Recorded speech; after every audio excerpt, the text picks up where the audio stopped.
Hi friends, जेडीपीएल team आप सभी का वेलकम करती है। और आज के इस स्पेशल वीडियो में हम डिस्कस करने वाले हैं कुछ ऐसे इंपॉर्टेंट क्वेश्चंस का जो हमारी एग्जाम की दृष्टि से अति महत्वपूर्ण है। तो आज के इस वीडियो में हम लोग डिस्कस करेंगे भारतीय संविधान जिससे रिलेटेड क्वेश्चंस पिछले एग्जाम्स में जो प्रीवियस एग्जाम्स हुए हैं उनमें पूछे भी जा चुके हैं और उनके आने की संभावनाएं बहुत ज़्यादा रहती हैं। तो कुछ ऐसे ही क्वेश्चंस को लेकर के हम इस वीडियो में डिस्कस करने वाले हैं। आई होप ये वीडियो आपके लिए बेहद मददगार साबित होगा। अगर ऐसा होता है तो इसे लाइक करना ना भूलें, अपने फ्रेंड्स के साथ शेयर करना ना भूलें और साथ ही हमारे ज़्यादा से ज़्यादा वीडियोज़ के अपडेट का लाभ उठाने के लिए हमारे यूट्यूब चैनल जेडीपीएल को सब्सक्राइब करना ना भूलें। तो आज के इस स्पेशल वीडियो में हम बात करेंगे भारतीय संविधान से संबंधित कुछ सवालों को लेकर के। और अगर आपको किसी तरह का कोई कंफ्यूज क्रिएट होता है, लाइक आप लोगों के फीडबैक आ रहे हैं, तो आप बेझिझक अपने फीडबैक देते रहिएगा। हम आपके फीडबैक का रिप्लाई करते हैं। कोई भी कंफ्यूज होता है तो आप बाकायदा भी एक फीडबैक आया था हमारे पास में कि सर क्या आपके द्वारा दी गई जानकारी पूरी तरह सत्य है, इस तरह का कोई सवाल था। तो देखिएगा, आप हम पर भरोसा करते हैं। हमारी टीम जो एक्सपर्ट टीम है उसके द्वारा तैयार किए टॉपिक्स होते हैं, उन्हीं पर आधारित हम लोग इस वीडियो को आपके लिए प्रोवाइड करवाते हैं। हमारी कोशिश होती है कि किसी तरह की कोई गलती ना जाए। फिर भी अगर बाई चांस ऐसा लगता है, क्योंकि कई बार सन इत्यादि में काफ़ी जगह कंफ्यूज हो जाते हैं, इधर कई सवालों को जो है एग्जाम्स जिससे संबंधित होता है वो कई बार क्वेश्चंस में आपने देखा होगा रिजल्ट्स में वो अलग अलग तरीके से उनको मानती है। तो आप ऑथेंटिक बुक्स की स्टडी भी करें और साथ ही कोई कंफ्यूज क्रिएट होता है तो आप बेझिझक सवाल करें, क्योंकि हम अपनी तरफ से बेस्ट करने की कोशिश कर रहे हैं। मगर आप भी पूरी तरह से इन्वॉल्व होगे तो कहीं कोई कंफ्यूज नहीं रहना चाहिए। और आपको अगर कहीं कोई लगता है तो आप ज़रूर शेयर करें ताकि सभी स्टूडेंट्स के लिए फ़ायदेमंद रहें। और इसी उम्मीद के साथ आज के इस टॉपिक को हम शुरुआत करते हैं भारतीय संविधान से संबंधित सवाल। पहला सवाल है कि संविधान की किस धारा के तहत, यानी कि संविधान की किस धारा के तहत, ठीक है, बात किसकी कर रहे हैं, भारतीय संविधान की, ठीक है। तो किस धारा के तहत छुआछूत को समाप्त, किसकी बात करें, छुआछूत, यानी कि छुआछूत को समाप्त किया गया है, यह हमारा सवाल है। और इसका हमारा जो करेक्ट आंसर होगा वो होगा अनुच्छेद, कौन से अनुच्छेद के तहत किया गया है, 17। टू बी क्लियर, सवाल फिर से सुन लीजिएगा, संविधान की किस धारा के तहत छुआछूत को समाप्त किया गया है, क्या किया गया है, समाप्त। तो हमारा करेक्ट आंसर क्या हो जाएगा, अनुच्छेद 17, अनुच्छेद 17, राइट। अगला सवाल है, वर्तमान समय में भारतीय संविधान में गणना की दृष्टि से लगभग कितने अनुच्छेद और अनुसूचियां हैं, अनुच्छेद व अनुसूचियां, ठीक है। सवाल फिर से सुन लीजिएगा, वर्तमान समय में, कब, वर्तमान समय की बात की जा रही है, वर्तमान समय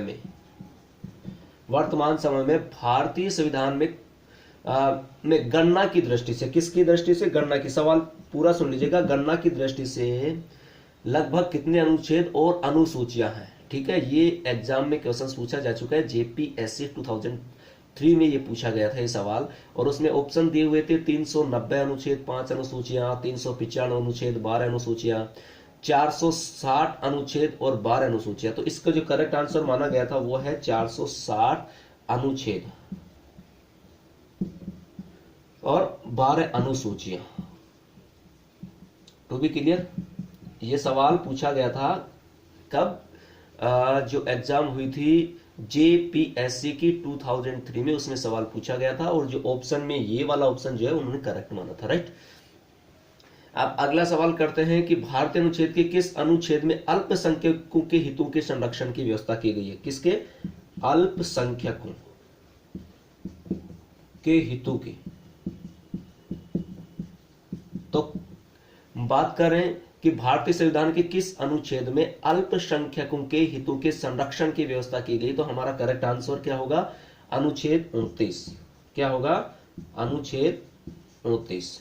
टू बी क्लियर, यानी कि अनुच्छेद 29 के according. To be clear guys, next सवाल की तरफ बढ़ते हैं। नेक्स्ट सवाल है कि किस अनुच्छेद के अंतर्गत नागरिकों को मौलिक अधिकार प्रदान किए गए,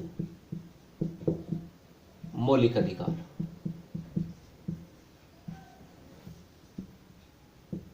तो मौलिक अधिकार की बात करें, यानी कि भारतीय संविधान के किस अनुच्छेद के अंतर्गत नागरिकों को मौलिक अधिकार प्रदान किए गए, तो हमारा करेक्ट आंसर क्या होगा, अनुच्छेद 12 से 35। कौन सा अनुच्छेद 12 से लेकर के 35? टू बी क्लियर, ये हमारा करेक्ट आंसर होगा। और संविधान के अगला सवाल है, इंपॉर्टेंट सवाल है नेक्स्ट, कि भारतीय संविधान के किस अनुच्छेदों में राज्य के नीति निदेशक तत्वों का उल्लेख है? यहां पर मौलिक अधिकार है और यहां पर नीति निदेशक तत्वों की बात करें तो नीति निदेशक तत्व है।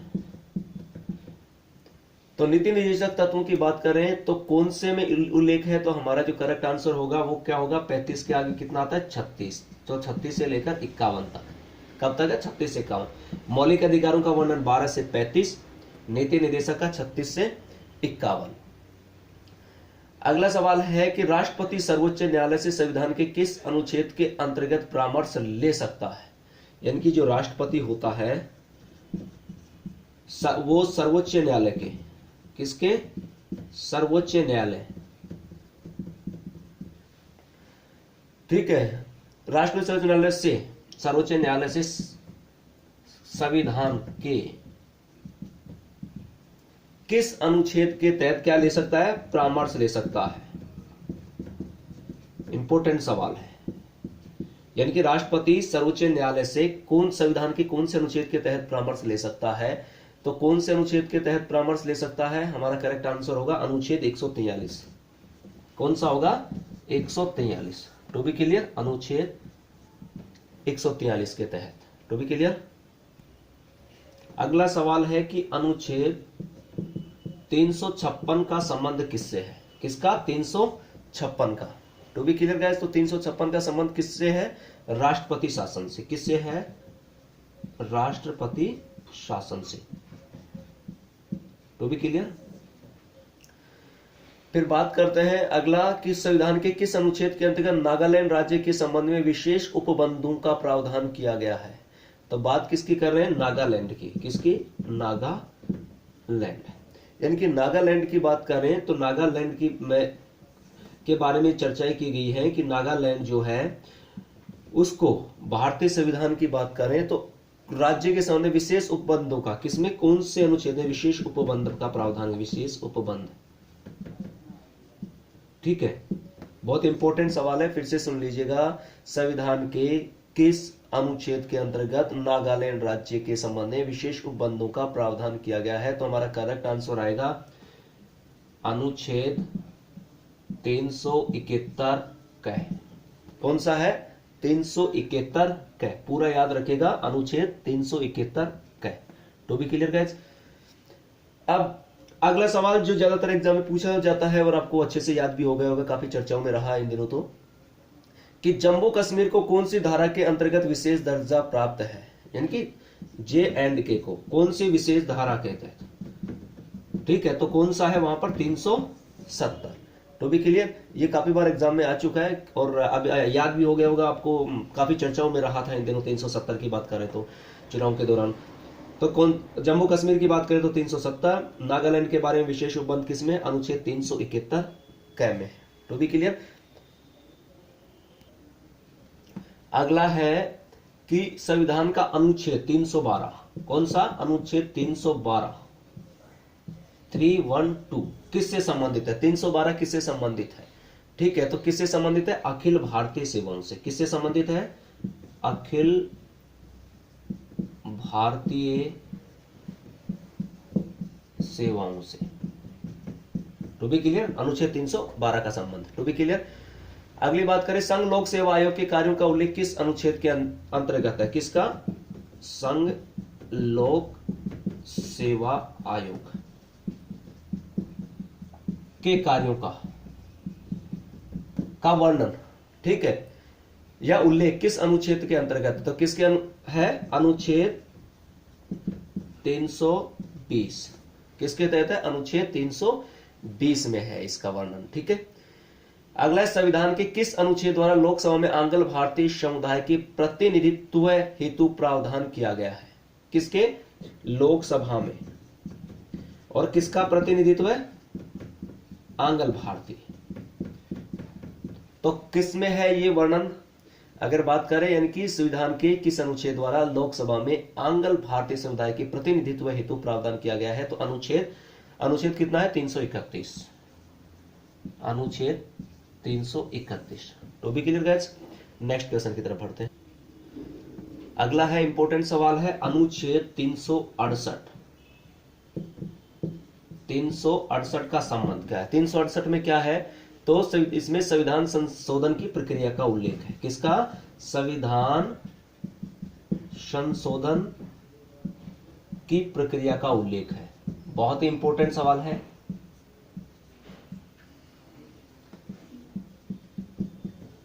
फिर से सुन लीजिएगा, ये सवाल ऐसे भी पूछा जाता है कि संविधान के किस अनुच्छेद में संविधान के संशोधन की प्रक्रिया का उल्लेख है? तो अनुच्छेद 368। और पूछा जाए अनुच्छेद 368 किससे संबंधित है? तो संविधान संशोधन की प्रक्रिया का उल्लेख से संबंधित है। तो भी क्लियर। अगला है कि संविधान के किस अनुच्छेद के अंतर्गत हिंदी को राजभाषा का दर्जा दिया गया है? किसको? हिंदी को राजभाषा का दर्जा दिया गया है। तो अनुच्छेद पूछा गया, तो कौन से अनुच्छेद के तहत किया गया? 343। कौन से अनुच्छेद? अनुच्छेद 343 के तहत। ठीक है, क्या दिया गया? इसको राजभाषा का दर्जा दिया गया। To be clear guys. और संविधान में मंत्रिमंडल शब्द का एक बार प्रयोग हुआ है और यह है, यानी कि संविधान में क्या मंत्रिमंडल जो है ना, मंत्रिमंडल शब्द का प्रयोग क्या हुआ है? एक बार हुआ है। कितनी बार हुआ है? एक बार हुआ है। और ये क्या है? तो ये किसमें है? ये जो जहां पर प्रयोग हुआ है वो है अनुच्छेद 352 में। किसमें हुआ है? अनुच्छेद 352 में है। To be clear. मंत्रिमंडल का जो प्रयोग हुआ ना एक बार, वो कौन से में है? अनुच्छेद 352 में है। To be clear guys. और संविधान के किस अनुच्छेद के अंतर्गत राष्ट्रपति आपातकाल की घोषणा कर सकता है? तो राष्ट्रपति आपातकाल की घोषणा कब कर सकता है? तो इसमें मैं ऑप्शन दूं 352, 56, 60, 61, इस तरीके से मैं ऑप्शन दे रहा हूं। अगला जो सवाल है, ये वित्तीय अधिकार, ये क्या नाम है, ये जो राष्ट्रपति के विशेष अधिकारों में जो आपातकालीन शक्ति आती है 352, 356 और 360, बहुत इंपॉर्टेंट है, तीनों को आपको तैयार करना है। अगला सवाल है संविधान के किस अनुच्छेद के द्वारा लोक सेवकों को संरक्षण प्रदान किया गया है? तो अनुच्छेद 311। कौन सी? अनुच्छेद 311। To be clear. संपत्ति का अधिकार संवैधानिक अधिकार है। क्या? संपत्ति का जो अधिकार है वो संवैधानिक अधिकार है, ऐसा किसमें बताया गया था? कौन से अनुच्छेद में? तो ऐसा है किसमें? अनुच्छेद कौन से में है? 300। और 300 में भी क्या है? क। पूरा याद रखिएगा, क्या? 300 क। To be clear guys. तो आज के इस वीडियो में हमने कुछ इंपॉर्टेंट क्वेश्चंस के बारे में डिस्कस किए भारतीय संविधान से संबंधित। आई होप वीडियो आपके लिए मददगार साबित होगा। और नेक्स्ट वीडियो में फिर कुछ इंपॉर्टेंट सवालों के साथ में मुलाकात होगी। अपना अमूल्य फीडबैक ना देना भूलें, लाइक करना ना भूलें, शेयर करना ना भूलें और साथ ही ज़्यादा से ज़्यादा वीडियोस के अपडेट के लिए हमारे यूट्यूब चैनल GD Pil को सब्सक्राइब करना ना भूलें। Thank you for watching this video.